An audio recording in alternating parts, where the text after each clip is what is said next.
further than we just stop and let you know that you guys have to have a solicitation permit. Yeah, so hold on. Before we answer any questions, let me inform you, we're not soliciting. All right. Okay. I have an address book right here. Okay. Individuals have what we go to their houses for. There's a message sent out to each one of these individuals. However, people do change apartments. Okay. So if I knock on the door, I'm looking for an individual. Okay. And a new person's moved in there. So it's by appointment what we go for. That's totally different. Exactly. So most individuals, they may have moved, but there could be individuals that move and they look at, they do like, okay, these guys are in full uniform. They're doing something. They got to be doing something. But reality, I'm here for barber. Okay. So that's all that is. We get that all the time. Okay. So we have to ID you. Okay. Under what? Just because we have to know who you are. No, you don't. So the law states if I'm not committing a felony or a misdemeanor, I don't have to identify. That's exactly what the law states. You have no reasonable, articulable suspicion that I've committed a crime, have committed a crime, or I'm about to commit a crime. I told you what's going on already. Okay, it's okay. You know? Oh, man. Hey, I was going to say, you look as cold as... All right, guys, listen up. Welcome back to the channel where we break down the chaos, expose the corruption, and drag the truth into the light. Today's story hits hard because we're diving into two tense encounters where officers step way over the line trying to trample civilian rights. And trust me, you're going to want to watch this to the end. Before we jump in, drop your thoughts in the comments. It helps push this stuff to more people who need to see it. Now let's roll into the first clip where officers stroll up confidently, convinced they've caught someone soliciting without a permit.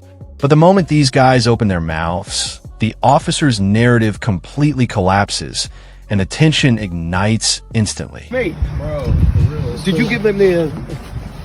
So we don't need that. That's for soliciting.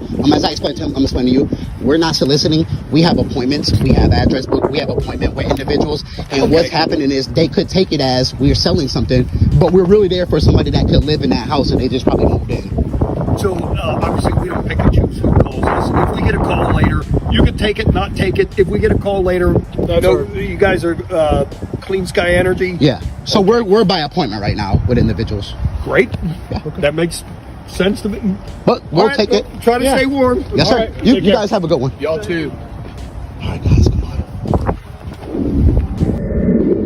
on. You said that were we soliciting? I asked you, Officer Powers. What's your badge number? 2316. Miss Lady, what's your badge number? 2310. You're really gonna go this route? Okay, I'm just asking. You asked me where I solicited. And I asked you a simple question. And I told you I don't answer questions. And all I was going to do was tell you if you're soliciting for business for Spring Power and Gas. I'm not soliciting anything. Are you going door to door? I have addresses. I'm not soliciting anything. You going door to door is solicitation. It's not solicitation because I'm not selling anything.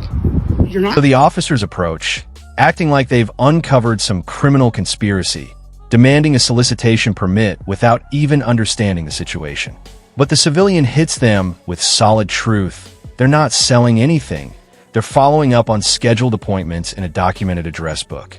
And as the officer tries to stretch the rules, the civilian calmly dismantles every false assumption.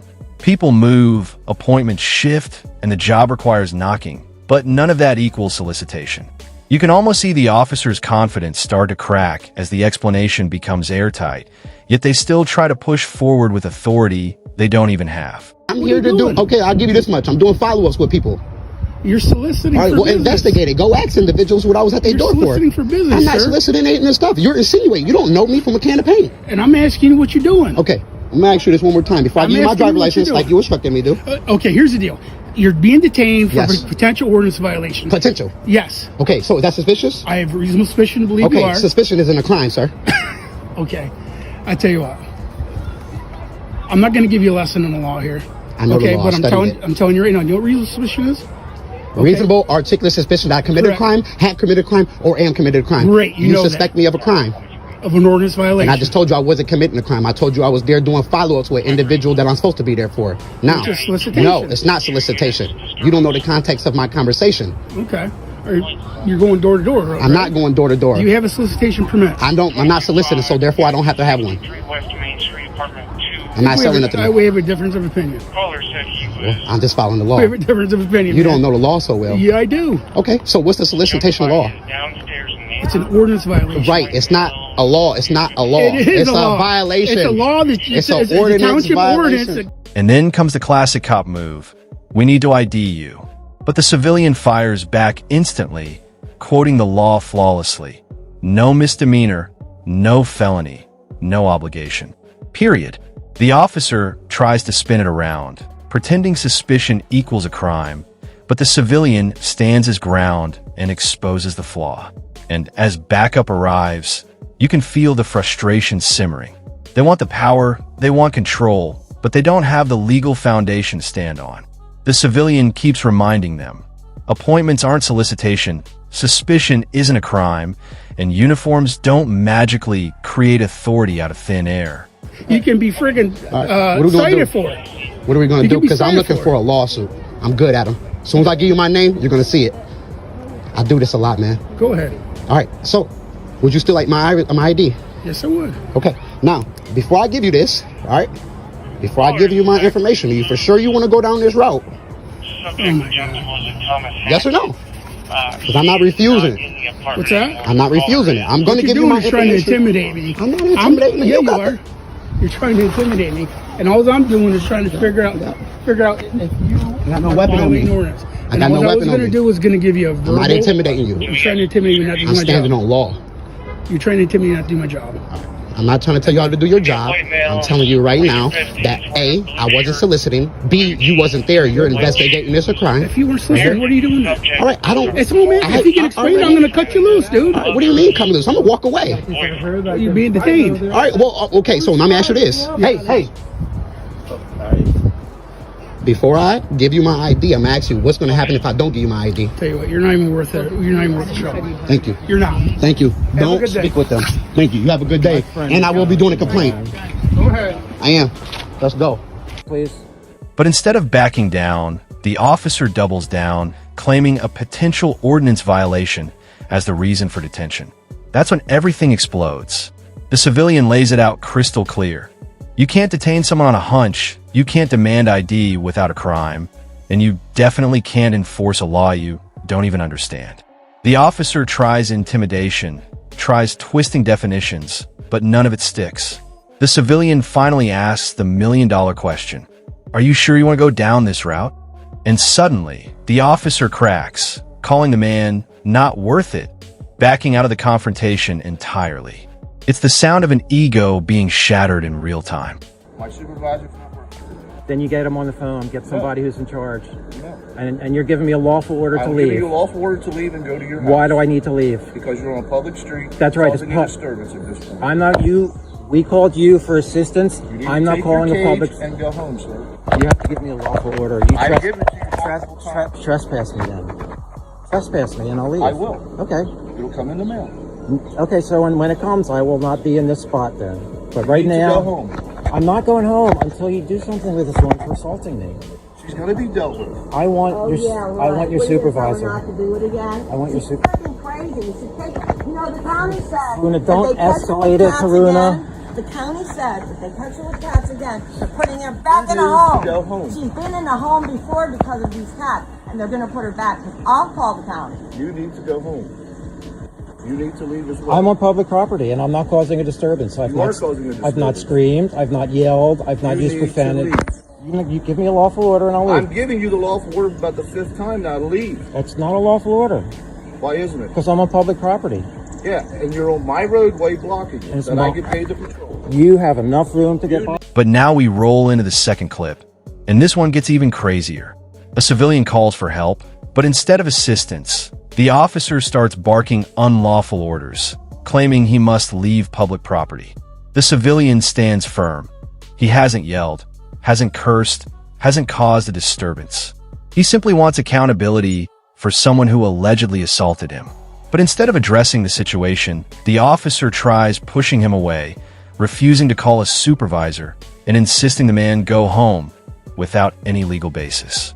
You can feel the power struggle intensify as the officer realizes he can't justify anything he's demanding. You need to go home. Can I have your supervisor, please? Well, then you get somebody who's in charge because you're not need giving to me a leave lawful and go order. home. I'm not going to obey an unlawful order. You cannot order me to be here or there or anywhere. You can order me off of private property. This is public property. I'm not causing a disturbance. I called for assistance. You're not giving us assistance. You cannot ask me to leave public property. My carriers are on public access. You need to arrest this woman for assaulting me. When you give me a lawful order, when you trespass me, I'll leave. You give me a written trespass and I'll leave. You need to leave and go home. For what reason? Because I told you to. You caused a disturbance. There was a confrontation in this area. You're refusing to leave the area. She approached to me. escalate the situation. She approached you me. You need to leave. She approached While me. you were trespassing on somebody's She property. approached me. You were trespassing on that Are you going to property. get her for trespassing on the property? You were trespassing. Are you going to get on her that for property. trespassing on the She property? might have permission to be on that property. I might have permission to be on the But property. your wife You don't know already said anything. You don't have permission. I'm not on the property now. If you want to trespass me now to get off of a public... As the frustration builds, the officer finally threatens trespassing on a public street. And the civilian immediately shuts that down, demanding a written trespass if the officer wants him gone. The officer refuses, then threatens a citation, then changes his story again. It's pure chaos, pure confusion. The signs of someone swinging authority around without the training or knowledge to support it. Meanwhile, the civilian stays calm, logical, and unshaken. He exposes every contradiction, every lie, every misuse of power right in front of the camera. And the officer keeps moving the goalpost, trying anything to regain control he never had. Public street, fine. I will leave. You trespass me. Give me a written trespass, and I'll leave. Give me your license. Give me a written trespass. Give me your license. I can write your citation. Give me a... Give me your license No. so I can write your citation. No. I gave you my name. You had my license before. Okay, then wait. I'll go write your ticket. For what? Trespassing that you're asking for. Trespassing on public property? And this right here, guys, is exactly why ending qualified immunity is absolutely necessary. Too many officers operate with a mindset that they can make up rules, bend the law, and weaponize their authority without consequence. Imagine how many civilians, without a camera, without knowledge, without confidence, have been steamrolled by behavior like this. That's why knowing your rights isn't optional anymore. It's survival. So help us spread awareness. Subscribe, drop a like, leave your thoughts in the comments, and keep the message alive. And most importantly, remember the golden rule. Always record the police. Every time, every interaction. No exceptions.